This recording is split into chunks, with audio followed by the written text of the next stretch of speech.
कोंबड्या डालल्या का ना अंडे पाहिले का नाही, या काय करत नाही ना. आपण निघलोय ना, मग 10 दिवस जर आपण तिकडच राहिलो तर आपण इकडं काय म्हणणार आहे, आता माऊलीन मी आहे, इकडलं काही नाही. आणि इकडलं काही जर आठवलं नाही तर तुम्ही सुखी राहाल दिंडीत का दुःखी राहाल. बस फिटच बसलं. मग जगातल्या प्रत्येक गोष्टी आहे ना माझ्या नाही, पांडुरंगाचा प्रसाद आहे असं म्हणायचं. सोपानं फायदा मुक्ती, फायदा मुक्ती मिळेल, तुम्हाला मुक्ती मिळेल, पण माझं नाही असं म्हणलं तर. आणि तुमचा आणि माझा नेमका घोटाळा असा झालाय, जे आपलं नाही, जे आपलं नाही ते आपलं आहे. म्हणजे रेल्वेच्या स्टँडवर प्रेताचे तुकडे केलेली पीटी एकाने डोक्यावर घेतली आणि ती बाकड्यावर ठुली. बाकड्यावर ठुल्यानंतर त्याला वाटलं रेल्वेची वाट पाहून रेल्वे टाकून द्यावा. तर ते एक जण आला आणि चोरीच्या आशेनं पीटी जवळ बसला. जो पीटीवाला होता तो त्याला म्हणला लघवी करून येतो, सांभाळ. त्याने पीटी सांभाळायला घेतली, हा निघून गेला. पोलीस आले आणि उचाकलं. आता खून करणारा कोणला धरेल, खून करणारा कोण धरेल, जो बळच पीटी येऊन बसला तो. मग काय झालं, माऊलीने ओवी लिहिली बरं का, माऊलीची ओवी आहे 3ऱ्या अध्यायात. देखा पुढीला जे ओझे आपणा माथा घ्यायचे. ज्ञानोबा म्हणजे दुसऱ्याचं वज आपल्या बोकांडी घेतल्यामुळे काही गरज नाही ना. मग आता जेलमध्ये लघवीला गेला तो जाईन का पीटी जवळ बसला तो जाईन. पीटी जवळ बसला, कोणी सांगितलं होतं बसा, बसायला कोणी सांगितलं नाही, तो हाताने गुचला. ओवी पहा किती सुंदर आहे. देखा पुढीला चेनी ओझे आपणा माथा घ्यायचे. ज्ञानोबा म्हणजे दुसऱ्याचं वज आपल्या डोक्यावर घेऊन आपण जेल बघण्यापेक्षा माझं नाही असं म्हणा आणि मोकळे व्हा. पुरावा 4था अध्याय. हे मदतीस्तव झाले परी मी नाही केले असं जो म्हटला तो सुटला. ज्ञानोबा म्हणले फक्त पांडुरंगाचा प्रसाद म्हणून मी केलं. गावातल्या खुटाळखोर माणसाकडून एका बाईला दिवस गेले. ते माणसं भंगारच होती. गेले दिवस. त्या बाईला दिवस गेल्यावर त्या टवळीनं मीटिंग घेतली, हे लोटायचं कोणच्यावर. मग म्हणले पा माळकरी, सगळ्यात गरीब जात माळकरी. अरे पण माळकरी पाहिजे, तो नीट सांभाळा. कोण सापडता. एक जण म्हणला घ्या एकनाथ महाराजाचं नाव, ते काय मत भाषणात गुथेले. एकनाथ महाराजांना त्यांनी आठवलं, म्हणले बाई बरोबर आहे. नाथबा म्हणले आसन, म्हणले वाचलो आपण. अहो पण तिच्या पोटातला गर्भ तुमचा आहे. असल म्हणले. हे सुटले. हे म्हणले बास, दुखणं मिटलं भासण्यामुळे यांच्यावर लोटलं. आता पहा बरं का, दोख्या पुढीला त्यांनी वजे आपणा माथा घ्यायचे. आता त्या माणसांना वाटलं आपण सुटलो. ते नाथबा म्हणले तुम्ही म्हणतात बुवा तुमचं आहे म्हणून मी म्हणतोय माझं. मग पुरावाच करून घ्या ना. कोर्टामध्ये बाईला उभं केलं, नाथबाबाला समोर उभं केलं. ही बाई गरोदर आहे. नाथबा म्हणले असल. तिच्या पोटातलं बाळ तुमचं आहे असल. कबूल झाल्यामुळे वाटलं ह्या आरोपीला वाटलं आपण सुटलो. पण नाथबाबा म्हटले ऐका, मी म्हणतोय ती गरोदर आहे, मी म्हणतोय माझं ते बाळ आहे आणि तुम्ही म्हणता बाळ माझं आहे. आता प्रश्न आपल्या दोघात राहिलाय. दोघांपैकी खरं कोण बोलतंय त्याच्यापेक्षा बाळालाच विचारू ना. बाळालाच विचारू हे बाळ कुणाचं आहे. आणि मग त्या बाळाने आतून आवाज दिला आणि या कुटाळातल्या 2-3 जणांचं नाव घेतलं. का घेतलं ऐका, त्याचं उत्तर ऐका. ही गोष्ट नाहीये, गोष्ट सिद्धांत बा किती कठीण आहे याचा. माझं आहे तुम्ही म्हणता म्हणून. आता तुम्ही साधं उदाहरण घ्या बरं. आपल्या ना आपल्या बायकोच्या आपला ना आपल्या सासऱ्याचा काय संबंध आहे? काय संबंध काय? त्याची पोर आपली बायको आहे, तो कोण? आपण त्याचा ना आपला संबंध काय? आपण संसार कोणाशी करतोय? म्हणजे गुंतून घेतलंय ना आपण. मग ते गुंतून घेतल्यामुळे गुंतलोय. मग मला सगळं आपण सगळे गुंतलोय का गुंतून घेतलंय? गुंतून घेतले. आपल्या बायकोच्या बहिणीचा नवरा पहा किती लांबलंच की, त्याचं नाव साडू. त्याचा ना आपला संबंध काय? काय संबंध? आपल्या बायकोची बहीण त्याची बायको आहे ना. जाण थोडं लांब जाण, तुम्ही बसल्या बसल्या थोडं लांब जाण. आपल्या बायकोची बहीण त्याची बायको आहे. आपला काय समज? पण आपण म्हणतो नाही. साधं उत्तर द्या बरं बसलेल्या पैकी. आपल्याकडे आपल्या भावाने पैसे उसने मागितले, साडू नाही मागितले, कोणला हा म्हणाल? भावाला म्हणत्या पाहू रविवारी, म्हण रविवारी बँक बंद राहते, पाहू रविवारी. आणि साडूला घ्या का आपला म्हणून घेतलाय ना. मग ओवी पहा किती सुंदर लिहिली, हे मदती स्तव झाले मान कधी झालं. निवृत्तीच्या फेऱ्यात चुकण्यापेक्षा एकच वाक्य फायनल. निवृत्ती ज्ञानदेव सोपान मुक्ताबाई एकनाथ नामदेव तुकाराम. अर्थवारी काय का आता, निवृत्ती ज्ञानदेव सोपान मुक्ताबाई एकनाथ नामदेव तुकाराम. परत ऐका, निवृत्ती ज्ञानदेव सोपान मुक्ताबाई एकनाथ नामदेव तुकाराम. अर्थ लिहून घ्या. निवृत्त हो, ज्ञान मिळेल, ज्ञान मिळवणं सोपं आहे, फायदा तुला, मुक्ती मिळेल, तो देव एक आहे, त्याच तू नाम घे. त्या देवाचं नाव तुकाराम आहे. तुकाराम तुकाराम तुकाराम गेलं बांबाला सगळं. तुकाराम तुकाराम तुकाराम तुकाराम तुकाराम गेलं बांबा. तुकाराम अरे तूच राम. काय शब्द भारी, तूच राम. तुकाराम तुकाराम. जसे काही काही घरातले शब्द आहे पहा. सासू सासू, जिच्या डोळ्यात सतत आसू, तिचं नाव सासू. सासरा सासरा सासरा, ज्याला घरात नाही कोणाचा आसरा, त्याचं नाव सासरा. पण पुढचा शब्द किती भारी आहे. ननंद ननंद ननंद ननंद ननंद. महिला मंडळ ननंद कोणाला म्हणते? ननंद जिला भाऊ भाऊजायचं चांगलं पाहून कधीच होत नाही आनंद, तिचं नाव ननंद. ननंद कधीच होत नाही आनंद, तिचं नाव नंदन. तसं तुकाराम तुकाराम. आता एकाच शब्दात, लाकडात अग्नी घर्षण कर, उसात साखर एक क्रिया कर, दुधात लोणी एक क्रिया कर, तूच देव आहे, ज्ञान कमव, साधना कर, ज्ञानदेव. आणि आज कीर्तनाला घेतलेला अभंग ज्ञानोबारायांचा आहे. शेवट आहे त्याला बाप रखमा देवरू. अभंग हे सगळ्यांच्या पाठ आहे, याला कडवी आहे 3, पण शेवट आहे बाप रखमा देवरू. आता बाप रखमा देवरू शेवट का, त्याचं उत्तर आता आता करंट लागला तुम्हाला अभंगाचा. ज्ञानदेव ज्ञानदेव ज्ञानदेव, ज्ञानच देव, ज्ञानच देव, ज्ञानदेव, पण तुकाराम, तूच राम आहे. महिला मंडळ, तुम्ही घरात एक वस्तू, घरातल्या जेवढ्या वस्तू आहे ना, तुम्ही सगळी एकटी बाई करू शकते. भांडे घासू शकते, धुणं धुवू शकते, कपडे वाळत घालू शकते, शेण भरू शकते, शेणकूर करू शकते, शेळ्या बकरांचा चारा करू शकते, भांडण सुद्धा एकटी बाई करू शकते. एकटी लाटण्याला शिवी दे, फुकणीला शिवी दे, कुंबडीला शिवी दे, मांजराला थान शिवी देऊ शकते. पण पापड हे महिला मंडळ, पापड एकटी बाई करू शकते, लोणचं एकटी बाई करू शकते, बोंबील एकटी बाई भाजू शकते, अंडे एकटी बाई तळू शकते. पण एक गोष्ट घरात अशी आहे का एकटी बाई करू शकत नाही, शेवया करील एकटी बाई, शेवया करील, पळपट घेईल, लाटी. पण कुरडया एकटी बाई करू शकत नाही. कुरडईला टोळीच लागत. कुरडई करायला काय काय लागत आहे का, टोळी लागत. तसं करता येत नाही. कशा कशा करायच्या ऐका कुरडया.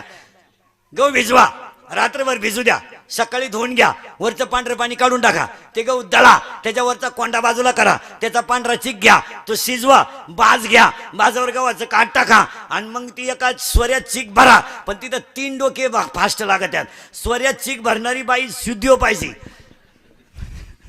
आणि खाली दाबणारी बाई आडमुठी नको, आणि खाली ताट धरणारी जागी पाहिजे, नाही तर तिनं मरणाची मशिरी लावेल. नाही. मग आता ऐका, स्वऱ्यात चीक भरला आणि वरच्या बाईला कचका द्यायला लावला, ती अडपाट नको ना, तिनं असा कचका दिला, कोरडाच तयार झाला. बरं, तिनं कचका दिल्याबरोबर ताट किती फिरावा याचा खायला बाईला अंदाज पाहिजे. ती गप्पा मारीत बसली ताट धरून, कुरडा तयार झाला. मग कुरडाई तयार करायला 3 गोष्टी पाहिल्या पाहिजे. दाबणाऱ्या बाईला किती दाबावं याचा अंदाज पाहिजे, ताट फिरवणाऱ्या बाईला किती फिरावं याचा अंदाज पाहिजे. तसं परमार्थ करायला मागच्या जन्मीचं पुण्य भक्कम पाहिजे, कुणाचा तरी आशीर्वाद पाहिजे, आणि स्वतःच्या जीवनातला प्रयत्न पाहिजे, आणि 4थी गोष्ट स्वतःचं प्रारब्ध पाहिजे, तर कुरडाई तयार होईल. कुरडाई तयारीला पहिली गोष्ट, चीक गार पडलेला असावं का गरम? गरम पाहिजे. तो लय गार पडलेला चीक चालत नाही. मग पहिली गोष्ट, चीक कसा पाहिजे? गरम, म्हणजे प्रारब्ध पाहिजे. झालं. चीक घालणाऱ्या बाईला अंदाज पाहिजे. 2, तसं स्वतःचा प्रयत्न पाहिजे. 3, चीक दाबणारी बाई, ताट फिरवणारी बाई डोकेबाज पाहिजे, म्हणजे पहिली संताची कृपा पाहिजे. आणि 4, बाज 1.5 किलोमीटर नाही ठेवली पाहिजे. बाजाई जवळच ठेवली पाहिजे, नाही तर ती आणायचं आहे पोत इकडं शिक संपला नाही, ती जवळ ठेवली पाहिजे. तसं परमार्थ करायला 4 गोष्टी पाहिजे. 1 प्रारब्ध पाहिजे, 2 प्रयत्न पाहिजे, 3 संतांची कृपा पाहिजे आणि 4 कुणाचा तरी आशीर्वाद पाहिजे. आणि मला आशीर्वाद होता निवृत्तीनाथाचा, म्हणून बाप रखमादेव. बाप रखमादेव का ज्ञानदेवा सारं चोदवले माझे गुरु निवृत्तीनाथ. म्हणून आता कुर्लाई करायला 4 गोष्टी पाहिजे. तर प्रारब्ध राहतं काहींचं माणसाचं. आता त्याच्यात उलट आहे. प्रारब्ध 3 प्रकारचं आहे. उत्तमही आहे, मध्यमही आहे आणि कनिष्ठ आहे. काहींचं प्रारब्ध उत्तम आहे. माणसं म्हणतात ना त्याचा पाय तसा आहे, पाय चांगला आहे त्याचा. काय माणसं त्याचा हात येतो, त्याचा हात तसा आहे, म्हणजे त्याचं काय आहे प्रारब्ध चांगलं आहे. काय माणसं त्याचा हात आहे, त्याचा हात लागला ना कामच होणार. काय माणसं त्याचा पाय लागला ना तिथे यशच येणार. असं आहे. मग जमिनीत रत्न गाडलेले पण ती एकाच माणसाला दिसतात, पायाळू माणसाला. आता पायाळू कोणाला म्हणतात, आला घोटाळा. पायाळू कोणाला म्हणतात, ज्याचे पहिल्यांदा पाय येतात. मग आता शेतकरी मला उत्तर द्या, गाईला वासरू होताना तुम्ही आता सगळेजण मी तुम्ही सगळे त्याच्यातलेच. गाईला वासरू होताना खुर अगोदर येत्या का मुंडका अगोदर येतो? खुर सगळे नापास. करेक्ट. वा वा वा, याला अभ्यास म्हणायचं. दोघंही संगत येतात, खुर आणि डोकं. तेव्हा खुर येतात आणि डोकं येतं. त्या वासराची जी बाहेर राहते ती खुराजवळ येईल राहते आणि खुर बाहेर काढून त्याची लाळ काढायची असते. मग खुरण डोकं संगच बाहेर येतं. तसं ज्या माणसाचं जन्मतानं पाय पहिल्यांदा येत्या तो पायाळू. मग आपण पायाळू म्हणतो. मग काही माणसाला पाणी ऐकू येतं ना, त्याला काय म्हणते आपल्याकडं पानाड्या. माणसं त्याला कळतं बरं का. आता पानाड्यांचे पाय सुद्धा फापडले. त्यामुळे आता पानाडे काय करतात, नारळ घेतात आणि वाजला का म्हणतात पाणी येतं. हा, असं नाही. आता त्यांचे पाय उरफाटे झाले त्याचे, नाही तर पायाळू तसं म्हणतात. मग जमिनीत रत्न आहे पण ते एकाच माणसाला सापडतात, पायाळू माणसाला. तसं प्रारब्ध जर कोणाचं चांगलं फिरलं ना, एका मिनिटात एक उदाहरण सांगतो. एका बापानं 3 पोरांना जन्म दिला. एकाचं नाव रावण, एकाचं नाव बिभीषण आणि एकाचं नाव कुंभकर्ण. पण 3 रंगाचे 3 प्रारब्ध. ऐका आता एकाचे. वाटण्या जर झाल्या तर तिघांना लंका समान येईल का कमी जास्त येईल? समान. 3 भाऊ आहे. पण पूर्वी असं होतं, वाटणीचा नियम असा आहे, थोरल्यानं करायचे असतात आणि धाकट्यानं उचलायचे असतात, अशी पद्धत होती. आता ते वाटण्यांचं आता दिवस वाईट फिरले. आपल्या बापाच्या जमिनीच्या वाटण्या आपल्या बायकोचा भाऊ करतो. आपला वाडा मिळाला. आपले लोक दरिद्री पहा किती. आपल्या भावाची जमीन आहे, त्या वाटण्या आपणच करायला पाहिजे. कमी होईल नाही तर जास्त होईल. काय झालं तर तो भाऊ आहे, नाहीतरी त्यालाही संग न्यायची नाही आणि आपल्याला न्यायची नाही. पण आपली लोक ही चित्र आहे, वाटणी करायला मेवण्याला बोलू त्या आणि पाहुणा म्हणून. तसं आता त्याच्याच वावरांचा बोंग्या झाला आणि तो आपल्या वाटण्या करायला आला. आता इथं वाटण्या करायच्या 3. एक अर्धी लंका द्यायची बिभीषणाला, अर्धी लंका द्यायची कुंभकर्णाला आणि म्हणजे 3 वाटण्या सरळ करायच्या आहेत, कुंभकर्ण, बिभीषण आणि रावण. आता रावणाची लंका रावणाला मिळाली, बिभीषणानं स्वतःची गमावली आणि हा पठ्ठ्या उठलाच नाही, झोपूनच राहिला. माता निवांत. फक्त माळकरी उत्तर द्या, कुंभकर्णाच्या प्रारब्धात लंका नव्हती का प्रयत्न नव्हते? बस, प्रयत्न नव्हते, नाही तर त्याच्या प्रारब्धात लंका होती. मग तुमच्या माझ्या प्रारब्धात सुख नाही का प्रयत्न नाही? बस फिट बसलं. असं फिट बसलं म्हणजे तुम्हालाही सोपं मलाही सोपं. जर आपण प्रयत्न केला तर सुख मिळणारच, फक्त वर्म चुकलं नाही पाहिजे. 15 वर्षापूर्वी पोरगी जर नवऱ्याच्या घरी निघली महिला मंडळ तर पूर्वी पाट्या द्यायचे. पाट्या, पहिल्या मूळ पाटीला पाटी. बरं, पाटी म्हणजे ती काही साधी पाटी नव्हती, मोठी. आणि त्याच्यात 2च पदार्थ, भजन पोळी. आता पोळी करता येत नसल्या बायांना मुळे पोळी वारली. आता पोळीची मावच बाईन उठली, पुरी. नाही तर पूर्वी पुरणपोळी आणि भजे. आणि शेजारची बाई अख्ख्या गल्लीत वाटायच्या. त्या पाटी सोडली का वाटायच्या त्या पाट्या. आणि पाटी वाटत लहान आल्या पोरांना आनंद व्हायचा. आता आपण लहानपणी गरीब असल्यामुळे भजे कधी मिळत नव्हते. आता आपल्या मग लहान आल्या पोरांची भजनावरून मारामारी व्हायची. 3 तुकडे एका भाज्याची. महाराज, आपण लहानपणी शेतकऱ्याच्या घरात गरीब जन्मला होतो. आपल्याला चपाती ह्या सणाला तर त्या सणाला भात सुद्धा या सणाला तर ते सणा काच भात आणि काच का आलंय आता कुत्रे भात खायला. आता नाही आपल्याला काय नव्हतं तेव्हा त्या भजनावरून मारामारी व्हायची आणि लहानपणी महिला मंडळ बहिणीचं आणि भावाचं खरं भांडण कधी व्हायचं माहिती का मडक्यातलं दूध संपलं साईवरून गच्ची दारादारी ती साई राहायची बाजूला आणि तेव्हा ती शिप मिळायची नदीला पातेलं मडकं खारडायला ती शिपच चाटायचं आपण बसलेले निम्या सगट निम्यानी चाटल्याची सगळे चाटायचं. मग आई काय म्हणायची माहिती का ए भाऊ किती खा मडकं फोडू नका. साई किती खा. तसं पूर्वी ती पाटी निघायची आणि पाटी घेऊन चालली का पुरीची आई म्हणायची इकडे तुमचा आमचा संबंध संपला कष्ट करायचे आणि पोटभर खायचं नशिबात असेल ते होईल पण तक्रार आल्यावर तू हे काय साधा दम होता का बोला बसलेली माणसं ती बाई शिकेल होती पण हुशार किती होती. संसार ज्याचा त्याने करायचा दुसऱ्याने करायचा नाही. शिकेल होती शिकेल नव्हती पण हुशार किती. आता या 15-20 वर्षापासून आई पुरीला डायरेक्ट सांगती एखादा महिना पाय सगळ्यांचा अंदाज घे नाही तर पाहुणा इकडे घेऊन ये कोणचं एक नको दोन नको पाहुणे कांदे वाटाणं का काय चिंगडी खायली यावर्षी पाहुणा कांद्यानं वाट्यानं कांदे वाटण करीत आणि पोट भरीन पण तो कष्ट करायचे. 90% पोरींच्या संसाराचं वाटुळं तिच्या आयाने केलं जाणार. इतक्या खोडी आहे त्यांना हे फक्त दिसतात अशा. दिवसभरातून महिला म्हणून लबाड बोलायचं ना बरं का आता सणासुदीचे दिवशी 2 का होईना फोन तो या पोरीला करते का नाही तू का बरं. आणि तुमच्या पोरीनं समजा नवऱ्याच्या घरी कष्ट केले काय उपकार केला ज्याचं त्याचं सुख जोतो बघणार ते. उद्या तुमच्या मुलीनं रात्रंदिवस कष्ट केले पैसे बिशे मिळाले चांगला बंगला बिंगला झाला गाडी बिडी झाली तुम्ही काय भावबंदाला वाटून देणार आहे का. मग पोरीनं कष्ट केलं आणि तुम्हाला त्रास काय झाला. जर आजपासून कधी पोरीच्या घरी डोकं लावलं बसलेल्या बाया ध्यान तिच्या शिळीला किती बकरं झाली तुला काय करायचं.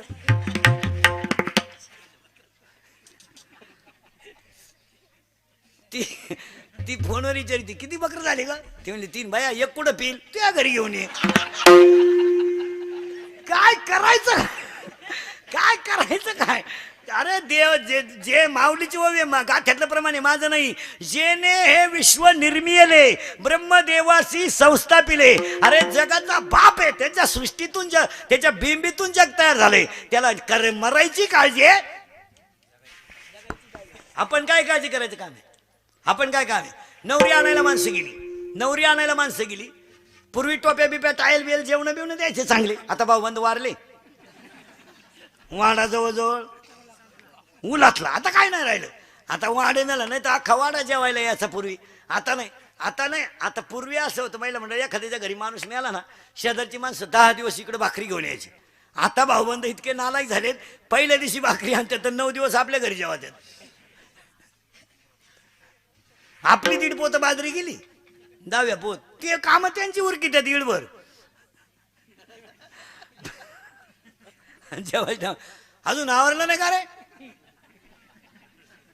करा ताट करा खाऊ द्या म्हणजे तू 1.5 रोजाने गेलता खायला इकडं आला का इथं महाराज 1 पोतभर बाजरी जाती 10व्या पोत आखा वाडा उलत होतो इकडं जेवायला. लबाड लोक.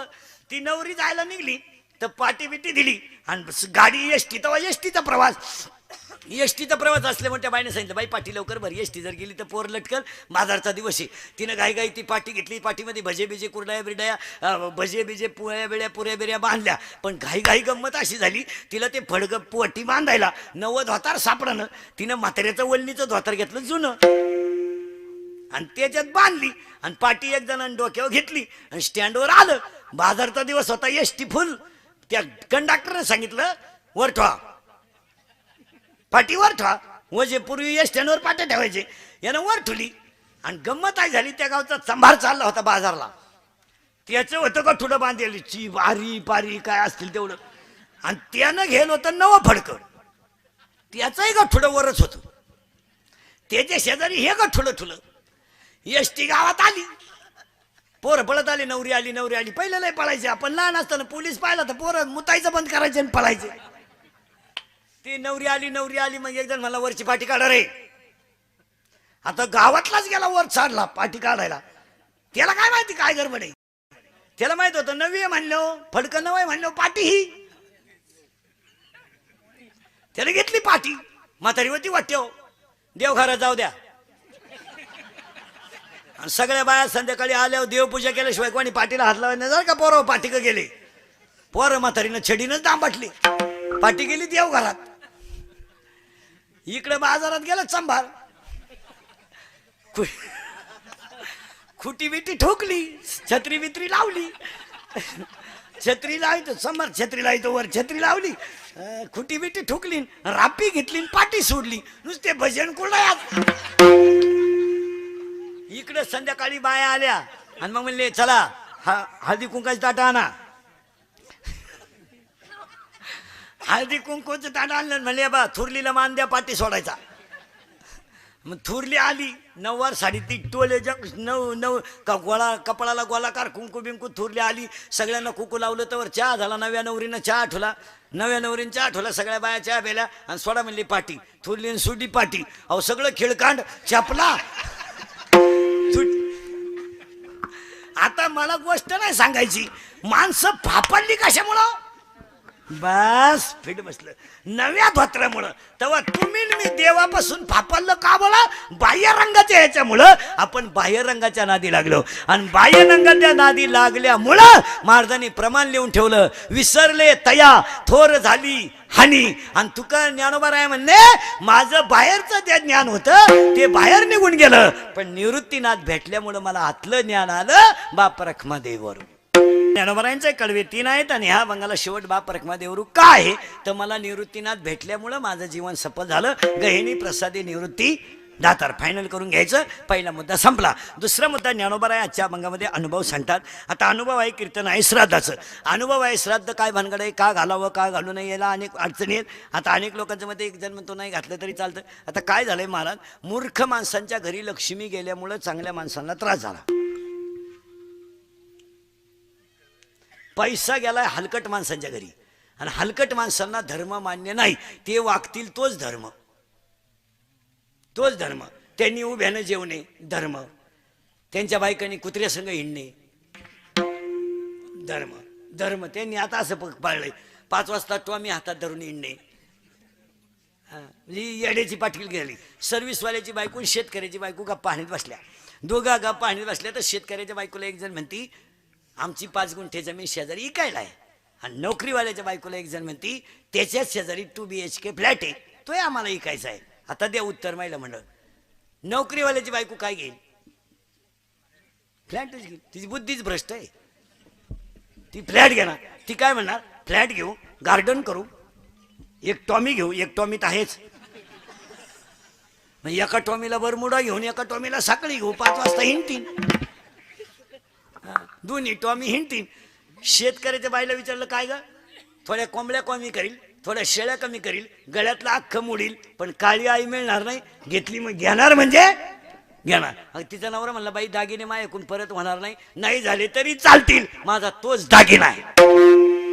इतका बुद्धीत फरक आहे, इतका बुद्धीत फरक आहे. तुम्हाला एक वाक्य सांगा मला, निसर्गानं जर साथ दिली आणि भाव जर योग्य सापडला ना, शेतकरी सगळ्यांचा बाप आहे.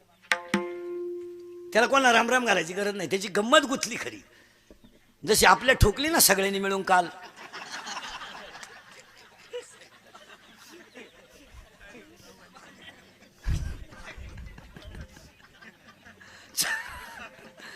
चौघांनी अशी तासून ठोकली आपल्या काल. पण एक फायदा झाला बा, परत 2-3 महिन्याने गंमत उभी. आपले तरी दिवस निघतील. महाराज 12 ते 21 जून हा 6 महिन्याचा जो काळ आहे हा उत्तरायण आहे. आणि 21 जून ते 21 डिसेंबर हा दक्षिणायन आहे. हा जो काळ आहे ह्या महिन्यांचा हा मरायला अशुभ आहे. आणि ह्या 2-3 महिन्यात लोक जास्त मरतात. आता लोक मरायचं प्रमाण कमी होईल कधी, 1-1.5 महिन्यानं. ऐका आता, माणसाचा मृत्यू दिवसा झालेला असावा, शुक्ल पक्ष असावं, उत्तरायण असावं. मरायला उत्तरायण लागतं. तुम्ही म्हणाल पुरावा आहे का हो? पितामह भीष्मांचं शरीर 6 महिने बाणावर ठेवलं आणि उत्तरायण लागलं तेव्हा मकर संक्रांतीला त्याने देह ठेवला. तसं ते जमणार नाही. आता उद्या कोणी काही म्हणाल असं कोणी चालतं काय? कोणी आपलं काही बरायचं बा त्यांनी काशी केली ती. काशीचा नियम माहिती काय? काशीला गेलेल्या माणसानं परत जिवंत गावात यायचं नसतं, असा नियम येतो. ही बावळट आपली काही काढी देतो कुठून मी काशी केली मी दाव्याचं खात नाही कानपाड पुढे काशी दाव्याचं काय तुला जायलाच कोणी सांगितलं होतं काशीला आला गेला झक माराय 7-8 हजार रुपये गेले 8-10 दिवसही बुडाले गाई दुधाला कमी पडली दोन्ही पोरं वायली निघली हीच काशी झाली बावळाटासारखं महाराजांची भाषा आहे बोगसगिरी नाही 12व्या अध्यायात ओवी मोक्ष देऊन उदार होय कीर काशी शरीर तये ठाई वेच किजे ज्ञानोबराय म्हणले मोक्ष तुम्हाला मिळेल उदार काशी आहे उदार नाही तर तुम्ही इथं औषध प्यायला काशीला मारायला झाला असं चालतं काही इथं औषध पितीन टमाट्याचे बसती नाही म्हणा चलो काशीला मारायचा सुद्धा नियम आहे घ्या लिहून माणस काशीला श्रावणातच मारावं लागतं असं बोगसगिरी नाही आणि श्रावणात कधी मारावं लागतं ते लिहून घ्या श्रावणात कधी मारावं लागतं सूर्य उगवताना लाल दिसतो त्याला आपण म्हणतो तांबडं फुटलं आणि तांबडं फुटल्याबरोबर बारीक बारीक कण निघतात सूर्याचे प्रकाश किरण आणि ते अंगावर पडताना माणूस मिळाला पाहिजे एक नाही तर सूर्य मावळताना लाल दिसतो आणि तो लाल दिसताना सूर्य पाहायला पाहिजे तेव्हा मिळाला पाहिजे एक तू दुपारा मिळाला 12:30 कोण तू यादी घेईन असं नाही चालत ते ऐका आता माणसाचा मृत्यू दिवसा झालेला असावा शुक्ल पक्ष असावं उत्तरायण असावं मरताना इंद्रिय टवटवीत असावात हे शरीर कामातून जाता कामा नये म्हणून उपास तापासलय करू नये माऊलीनं लिहून ठेवलंय तुम्ही शरीरा न पिडावे तुम्ही वृत्त नियम न करावे ज्ञानोबराय म्हणले याला त्रास द्यायचा नाही लय उपास तापास करायचे नाही बावळाटपणा करीत बसायचं नाही भूक लागेल तेव्हा खात जा आतल्याला तळतळीतून वर गंध लावतो का झक माराय म्हणजे पहाटी काकड्याला उठवतो दुपारी जुगार खेळवतो राण्याला गुल्ल्या दाखवतो तुला उठायच कोण सांगितलं तो पडणं उताना अंगणात कवर राहिली काकडत म्हणतो येई उठा बाई माऊली आणि जुगारीत राणीचा मुक्का घेतो तू असं नाही चालत ते तसं नाही चालत ते बजेट मध्येच बसत नाही आपण म्हणतो तसं मग स्वर्गात डाव टाकला असता भजनेनी असं नाही चालत एक दिवसा झालेला असावा शुक्ल पक्ष असावं उत्तरायण असावं मर्तानी इंद्रिय टवटवीत असावात 5 अटी आहेत बरं का 6 अटी आहेत आणि शरीराचं तापमान समान असावं आणि माणसाचा जठराग्नी प्रदीप्त असावा माणूस खाता खाता मरावा अन्न पाण्याचा त्याग करू नये मग आता यश झाले मग एकानं कीर्तनात विचारलं मला उभं राहून का हो महाराज हे मधीच मारतात यांचं काय हे ज्याच्या त्याच्या कर्माची फळं आहे देवानं तुम्हाला सांगेल नाही आपल्याला माहिती आहे ना आपण चोरून लाईट गेले मग वारीला हात लावायचं काय कामी हे हातानं मरण आहे ना हे मरणं हाता नाही आपल्याला माहिती आहे ना आपण तिथं जायचं नाही हे काय देवानं लिहून ठेवलंय का मरण उभी गाडी होती चांगली ट्रक हे पिऊन गेला तिच्या खाली मग आता गाडीवाल्याचा काय दोष आहे आणि माणसं बोलले नशीब पुढं काही नाही भाऊ नशीब नाही फिशीब नाही हे मधीच जे मरतात हे ज्याच्या त्याच्या कर्माची फळं आहे उदाहरण कृष्णाचे 6 भाऊ 1-1 तासात मेले ज्याच्या कपाळावर आयुष्य मग तुम्हाला म्हणाले अटॅक अटॅक हा रोग नाही आहे महाराज अटॅक हा रोग नाही अटॅक काय येऊ राहिलाय लोकांना सध्या लोकांना अटॅक काय येऊ राहिलाय मानसिक संतुलन डॅमेज झालंय माणसाचं माणसं समाधानीच राहिली नाही जुना म्हातारा आऊ टाकायचा आणि बाबळी खाली बैल बांधायचा बैलगाडीतल्या 4-5 पेंड्या बैलांना पुढे सोडून द्यायचा आणि जुवाची जी मधली खटकी आहे तिच्यावर डोकं ठेवून झोपायचा तरी घोरत होता तो बाबळी खाली ते जुवाच्या याच्यावर डोकं ठेवून द्यायचं उशीन पिशी काय झाली गोरला बा उठायचा चरीभर पाणी प्यायचा चरी होती पूर्वी पाण्याला चरवीभर पाणी प्यायचा झुपला होत ही माणसं निरोगी का होती महाराज ही जुनी माणसं या माणसांनी टेन्शन घेतलं नाही काय करील तो पांडुरंग करील आपण फक्त कर्म करीत राहा आणि आपलं काय झालंय माहिती का नुसतं टेन्शन आज बसलेली सगळी माणसं आहे ना महाराज माया सगळं भलत्या लोड मध्ये आहेत भलत काहींच प्रत्येक माणसाला टेन्शन आहे जमाना पोरांच्या बापाला टेन्शन हे आहे जमाना जमलं वकारी येणं आला पैशाचं जुळानं जुळलं तीत निघाली तीत कार्यालय मिळालं झालं बा लग्न छायला पोरीला दिवस जाईन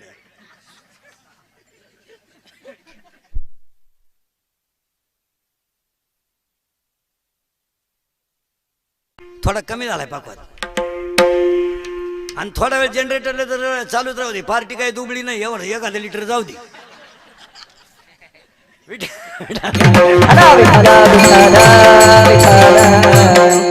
गेले दिवस पोरीला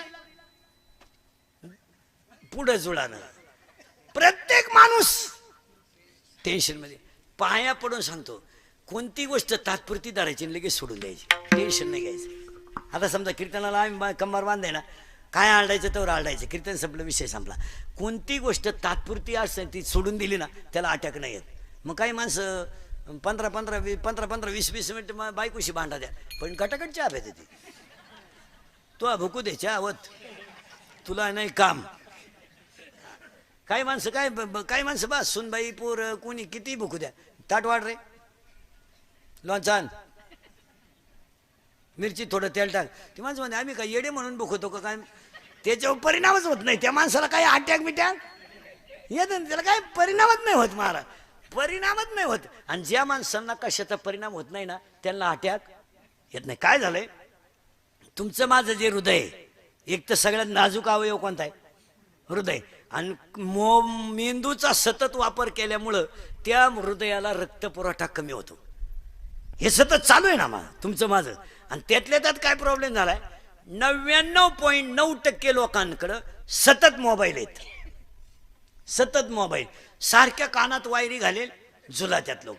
झुळीत पोर रडत आहे, झुळीत पोरग रडत आहे, ते इतकं बॉम्बला ते, त्याला भूक लागली, झोप झाली त्याची, ना आंघोळ घालून टाकलं होतं, त्याच्यावर 3 वाफे घास कापला येईल. घासाचं वजं घरी घेऊन आली, पोर रडत आहे. मग तिनं दूध तापवलं चुलीवर, गार केलं पाते ताटलीत, आणि बाटलीत ओतलं, आणि त्याला बुज बसवलं. मग आता पोराच्या तोंडात बुज द्यायचं, विषय संपला. ती पोरा जवळ गेली दूध घेऊन, आणि फोन आला. आता पोर महत्वाचं आहे का फोन महत्वाचा आहे. तिने बाटली हातात धरली, वर गप्पा मारी, कुत्रीचं पिलू अख्खं दूध पिऊन गेलं. ती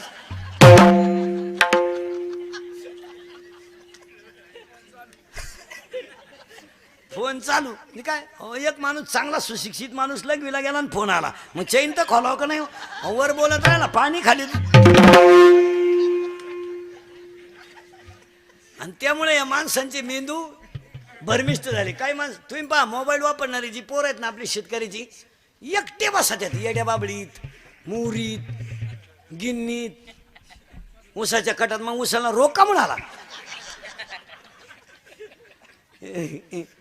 माणसं भरमिष्ट एकटे बसतात येड्या बाबळीत, मुरीत, शिमिटच्या नळीत.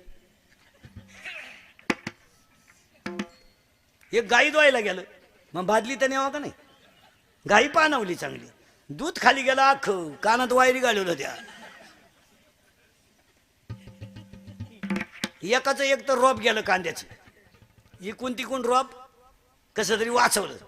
त्यानं 10 बाया घेतल्या 300 रुपये रोजाला, 3000च्या. आणि रोप उपटून वाफ्यावर ठेवलं, आणि मोटर चालू करायला गेला.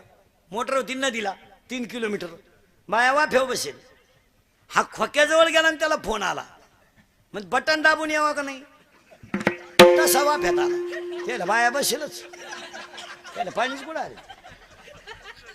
परत खोक्यापाशी गेला तर लाईट गेली, 3000 भरून दिले. काय माग. आणि ह्या गोष्टींमुळे माणसांना अटॅक येतो. मला माणसं पार भांबवली, पार भांबवली माणसं. एकाला विचारलं, मी तुम्हाला सकाळी फोन लावित होतो, लागला नाही हो. तो काय म्हणला माहिती, मी ॲव्हरेज मध्ये नव्हतो. आता कव्हरेज म्हणायला पाहिजे का ॲव्हरेज. आता मी आज सकाळपासून आहे ना ॲव्हरेज मध्येच नाही. एका धोत्रावाल्या गाड्यानं साधा गडी त्यानं मोबाईल घेतला आणि लावला, पण ती बाई आतून म्हणली थोडी देर बाद डाईल करे. म्हणलं बाई कळतं का तुम्हाला काय, आमचे संबंध काय आहे, तुम्ही का मध्ये डोकं घालत्या.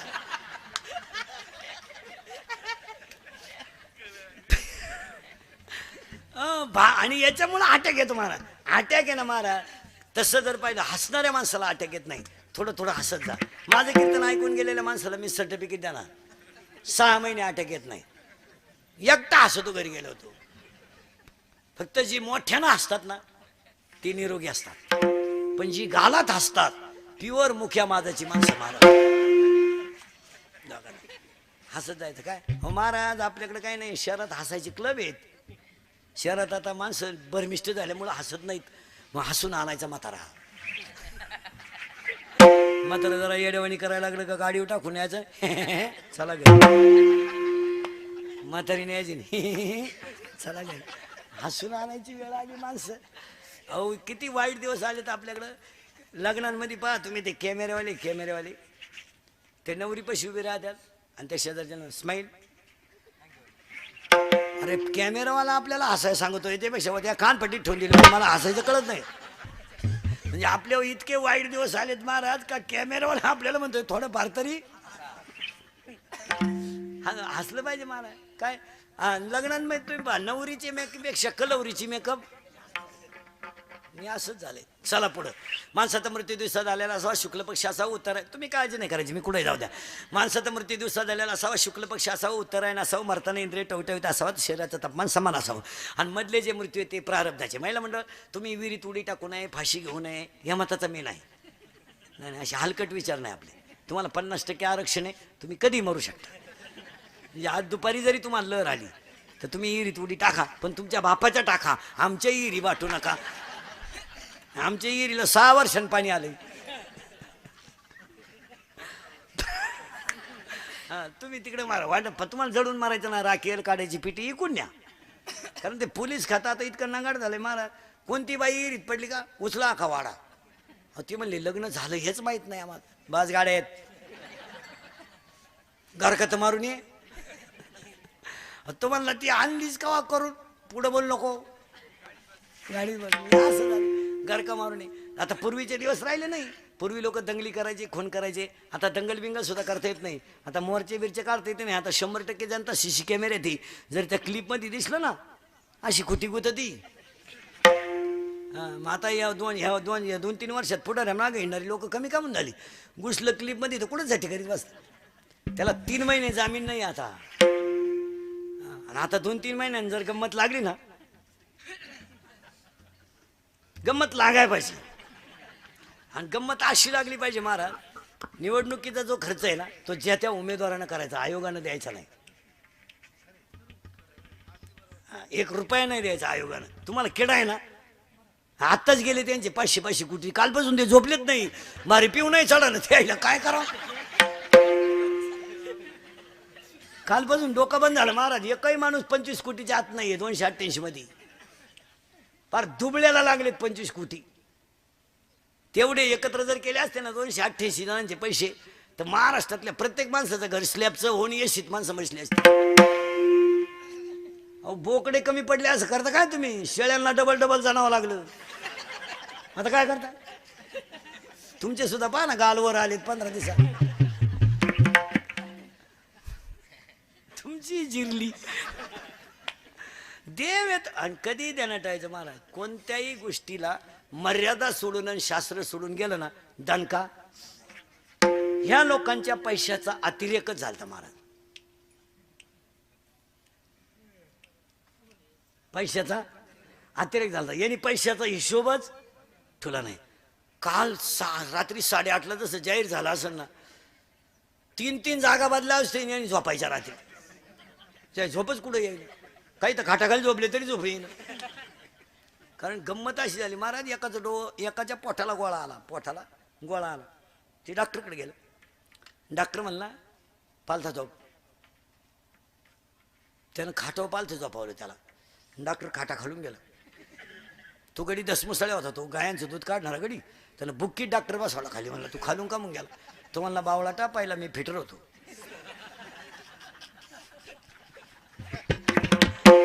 खालून गाड्या खोलायची सवय असल्यामुळे मी वरून गाला कापू. तसं या माणसाचं झालं. नको त्यांच्याकडे लक्ष्मी गेली आणि तिचा गैरवापर झाला आणि मग हा झटका बसला. लक्ष्मीचा वापर गैर झाला. जुन्या म्हाताऱ्यांचं एक वाक्य सांगा. नवी ज्वारी घरात येईपर्यंत जुनी इकायची नाही कोणी किती मागू. म्हणजे धान्य कसं वापरायचं जपून नम्रतेनं. पैशाचं जजमेंट करायचं. पुरीचं लग्न करायचं. पोरगा पाहायला सुरुवात करायची. पण घरातला आणि खर्चाचा अंदाज घेतल्याशिवाय नाही. जुनी माणसं हुशार होती. त्यांनी लक्ष्मीचा वापर योग्य केल्यामुळं त्यांच्यावर संकट जरी आली तरी ती टळून. आता लक्ष्मीचा अतिरेक झाला मला. आणि अतिरेकामुळे लक्ष्मीनं सुद्धा मागच्या आठवड्यात मीटिंग घेतली. अवघड दिवस येणार मला. वाक्य नीट आहे का. मरावं. आता कसं मरायचं मरून दाखवतो पटकन. याची ताकद कमी झाली, याची ताकद कमी झाली, याची ताकद कमी झाली, याची ताकद कमी झाली. मरणारा माणूस पडला की त्याला वासना तयार होते. आणि मग पाया पडून सांगतो, जशी तुमची मरताना वासना असेल तसाच तुम्हाला पुनर्जन्म होईल. माझे गुरु निवृत्तीनाथ त्यांनी माझ्या डोक्यावर हात ठेवला आणि हा काय झाला.